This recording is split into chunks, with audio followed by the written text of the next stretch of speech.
सुप्रभात बच्चों, मैं Nekraj Maurya Chaudhary MRM memorial ETT institute 5 Nardi Nirvana Sootgarh से अपनी जो क्लास है वो DLED प्रथम वर्ष। जो विषय है अपना वो आप लोगों को पता ही है, हिंदी भाषा शिक्षण और प्रवीणता। अपना जो प्रकरण चल रहा था वो था लिखना सीखना। आपने मेरी पिछली क्लास अटेंड की होगी और उसमें आपने लिखने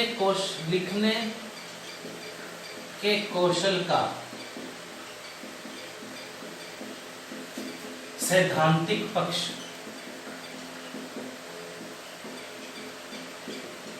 पढ़ा था और उम्मीद था ये आपको अच्छे से समझ में आया होगा।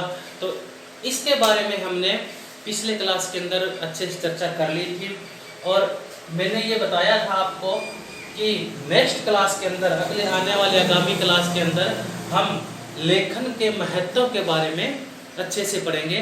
तो आज का जो हमारा प्रकरण रहेगा, आज का हमारा जो टॉपिक रहेगा वो रहेगा लेखन का महत्व।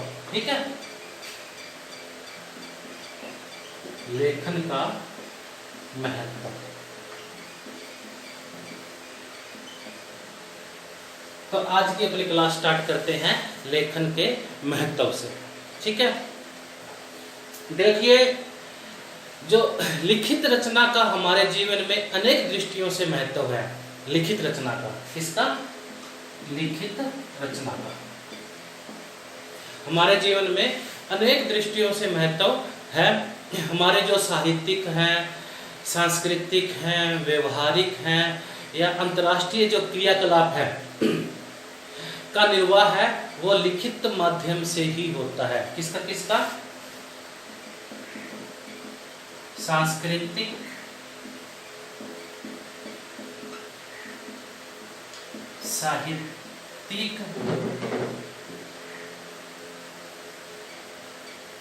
साहित्यिक, साहित्यिक, व्यवहारिक, व्यापारिक और अंतर्राष्ट्रीय।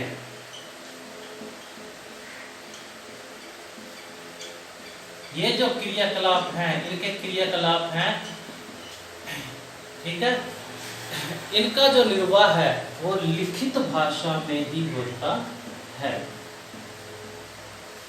इन चीजों, ठीक है, लिखित माध्यम से ही होता है। देखो, सांस्कृतिक है, अपने संस्कृति से जुड़े हुए जो भी हैं, अपने पौराणिक युग से चले आ रहे हैं, उसमें जो अपनी संस्कृति है पौराणिक युगों से चली आ रही है बहुत पहले से, एक सारी की सारी है, चाहे वो सांस्कृतिक है, चाहे वो साहित्यिक है, चाहे व्यवहारिक है, चाहे व्यापारिक है, चाहे अंतर्राष्ट्रीय है। ये सारे के सारे जो क्रियाकलापों का निर्वाह है वो लिखित भाषा के माध्यम से ही होता है, मौखिक तौर से नहीं।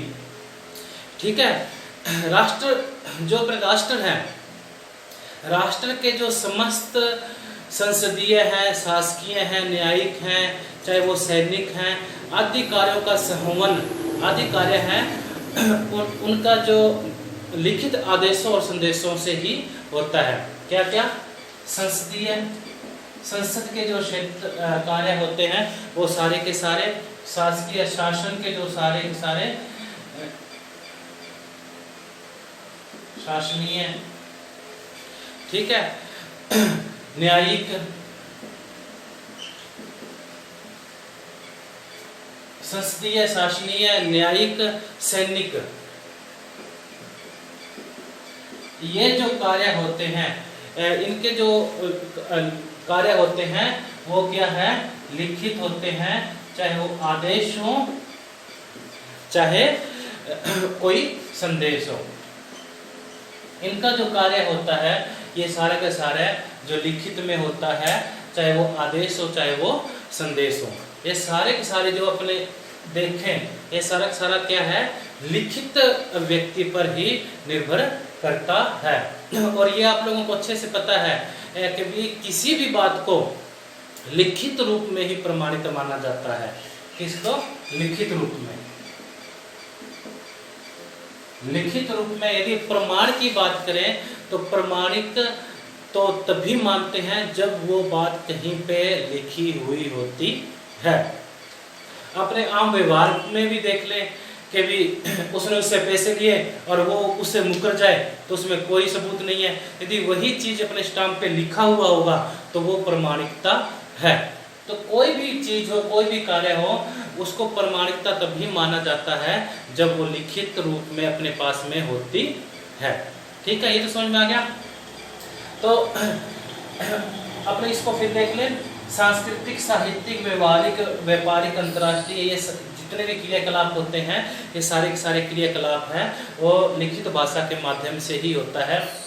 जो राष्ट्र के समस्त संसदीय, शासनीय, न्यायिक, सैनिक, इनके जो संवहन होते हैं, लिखित आदेश और संदेश लिखित माध्यम से ही होता है। ठीक है।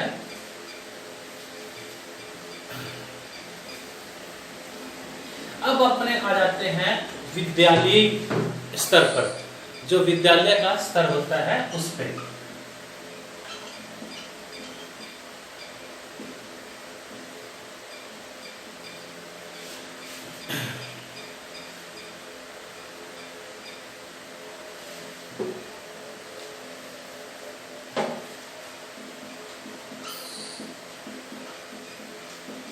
विद्यालयी, इसका जो स्तर होता है, देखो विद्यालय स्तर में अपने लिखित रचना का बहुत ज़्यादा महत्व होता है। किसका? लिखित रचना का। ये आप लोगों को पता ही है, आप विद्यालय में पढ़ रहे हो कि लिखित का अपने विद्यालय क्षेत्र में कितना ज़्यादा महत्व होता है। ठीक है। किसी भी जो विषय है उस पर सुसंबद्ध और क्रमबद्ध रूप में विचार करने के कौशल की प्राप्ति में लिखित रचना अत्यंत उपयोगी होती है। जो भी विषय है, फिर से सुन लें, जो भी विषय है उसका सुसंबद्ध और क्रमबद्ध, सुसंबद्ध और क्रमबद्ध,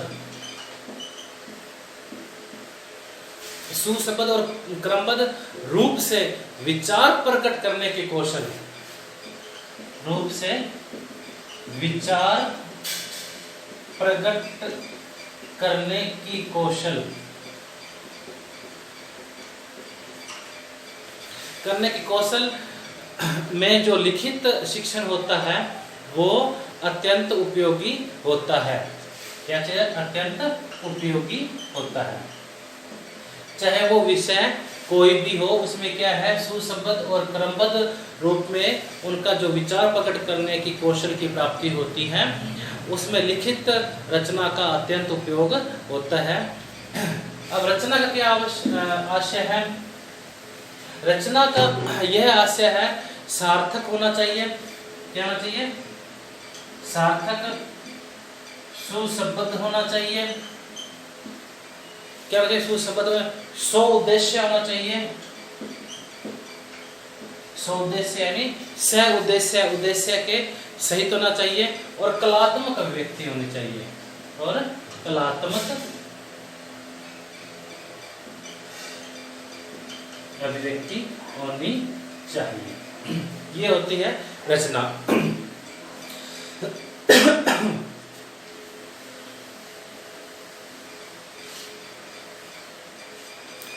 अब अपने आते हैं अपने ऊपर, मनुष्य का जो व्यक्ति स्थायी रहे, यानी अपने जो ज्ञान है, अपने विचार विमर्श है, अपना जो विचार है वो स्थायी रहे।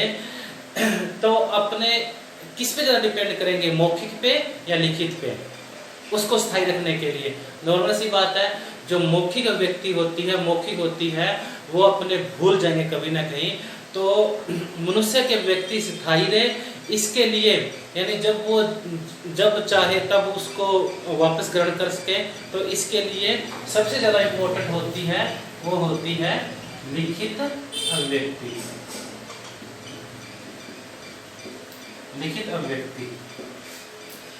अब मान लो मैंने आप लोगों को कोई एक पैराग्राफ बहुत अच्छे से समझा दिया, बता दिया, आपको वो समझ में भी आ गया और उस ज्ञान को, उस व्यक्ति को आप कितने दिनों तक संजो के रह सकते हैं मौखिक रूप में?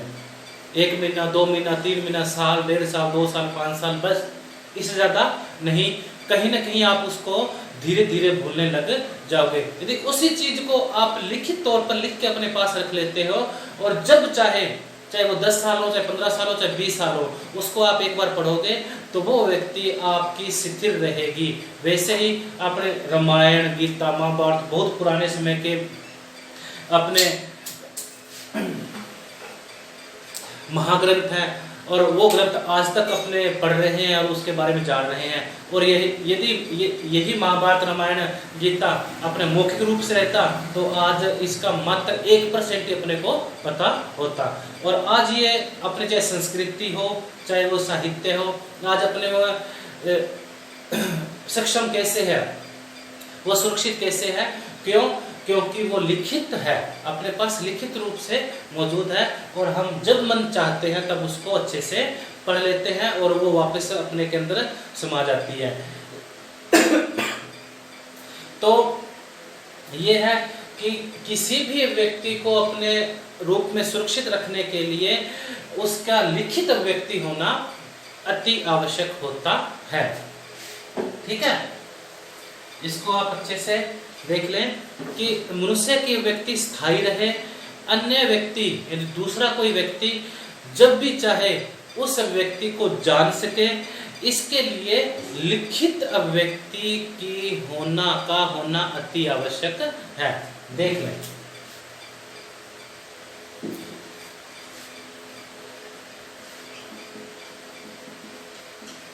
मनुष्य की अभिव्यक्ति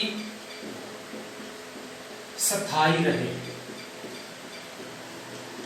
ठीक है, क्या रहे? स्थायी रहे। अन्य व्यक्ति यानी दूसरा कोई व्यक्ति, अन्य व्यक्ति जब चाहे,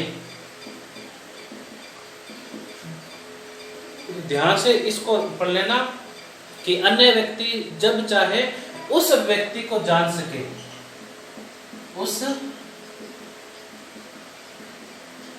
अभिव्यक्ति को जान सके, उस अभिव्यक्ति को जान सके, इसके लिए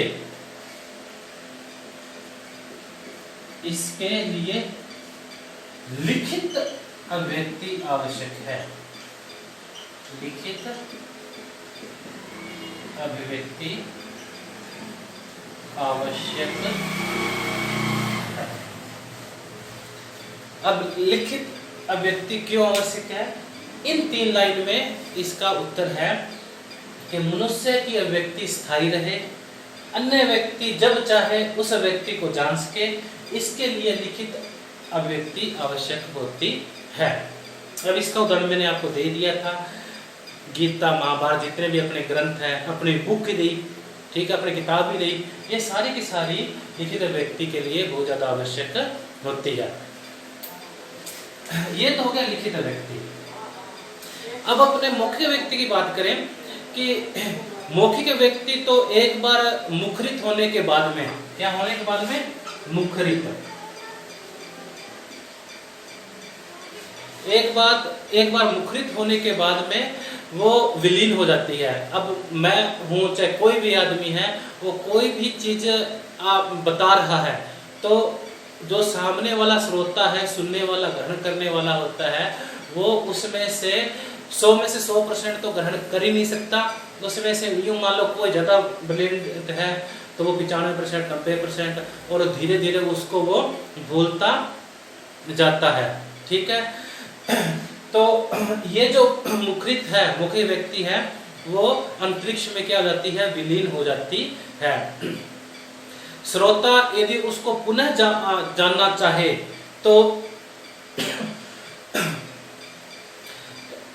तो उस चीज को, मौखिक व्यक्ति को वापस आवृत्ति करनी होती है, वापस समझना पड़ता है। ऐसे नहीं है कि अपने को याद हो गया, नहीं, उसको वापस समझनी होती है। ऐसी स्थिति में वक्ता और श्रोता दोनों का होना अति आवश्यक होता है।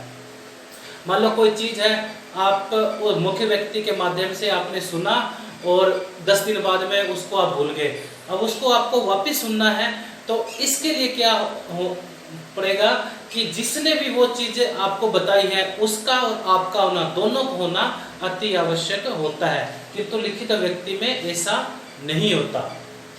ठीक है, मौखिक में क्या है, एक तो कोई व्यक्ति है वो मुखरित होने के बाद अंतरिक्ष में विलीन हो जाती है, और इसमें क्या है, श्रोता है यदि उस चीज को वापस सुनना चाहे, वापस जानना चाहे, तो उस समय जो वक्ता है उसका होना और श्रोता उसका होना, इन दोनों का होना अति आवश्यक होता है, तभी उस व्यक्ति की आवृत्ति हो सकेगी। ठीक है, किंतु लिखित व्यक्ति में ऐसा नहीं होता। अब इन तीन चीजों में देख लो, इसमें इसका उत्तर है मनुष्य के व्यक्ति स्थायी रहे, अन्य व्यक्ति जब चाहे उस व्यक्ति को जान सके, यानी जब वो चाहता है, फिर जब वो चाहता है तब वो जान सके, तब इस मनुष्य की आवश्यकता नहीं होती है। क्यों? क्योंकि इस मनुष्य ने अपने व्यक्ति को स्थायी कर दिया है, किसके माध्यम से, लिखित माध्यम से, लेखन के माध्यम से स्थायी कर दिया है। अब जो इसमें अन्य व्यक्ति है वो जब चाहे तब उस व्यक्ति को जान सकता है, उसको पढ़ सकता है, उसको जब भी मन करे, इसमें उसमें कोई भी बाउंडेशन नहीं है। ठीक है, तो मनुष्य के जो अनुभव होते हैं, कल्पनाशील होते हैं, कल्पना शक्ति के जो भंडार होते हैं वो चिरकाल तक चलते रहे, यानी अनंत काल तक चलते रहें, इसके लिए भी लिखित व्यक्ति का होना आवश्यक है। क्या? व्यक्ति के अनुभव,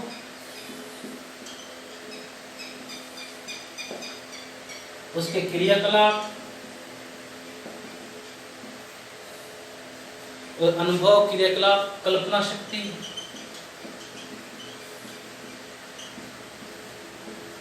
ये जो चीजें चिरकाल तक, चिरकाल का मतलब है बहुत ज्यादा लंबे समय तक चलते रहे, इसके लिए लिखित व्यक्ति का होना अति आवश्यक है।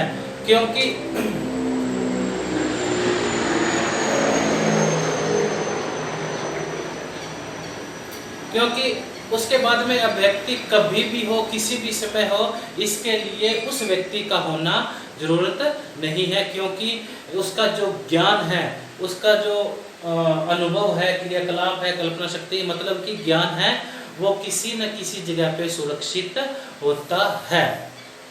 ठीक है, अपने यूँ मान के चले जो भी ग्रंथ है, अपने पुराणिक ग्रंथ हैं, उनका जो अर्जित ज्ञान का भंडार है वो ग्रंथों में सुरक्षित है, और उसी के कारण आज हम इतना आगे बढ़ सके हैं। यदि कोई भी अपना लिखित व्यक्ति ना हुई होती तो हम मानव इतने आगे बढ़ नहीं सकते थे। तो इस तौर पर ये कहा जाए कि मानव की प्रगति में, गतिशीलता में लिखित व्यक्ति का बहुत बड़ा हाथ है, तो इसमें कोई अतिशयोक्ति नहीं है, क्योंकि मानव प्रगति किया है तो लिखित व्यक्ति के कारण ही बहुत आगे किया है। ठीक है,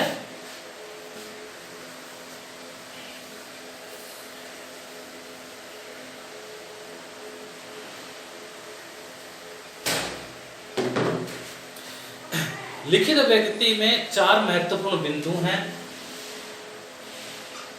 कितने? 4।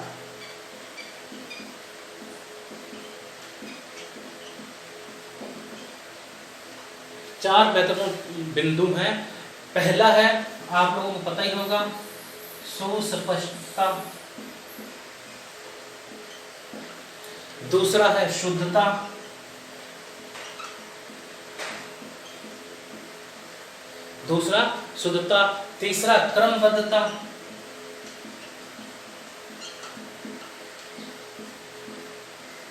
तीसरा क्रमबद्धता। और चौथा है सुसंबद्धता।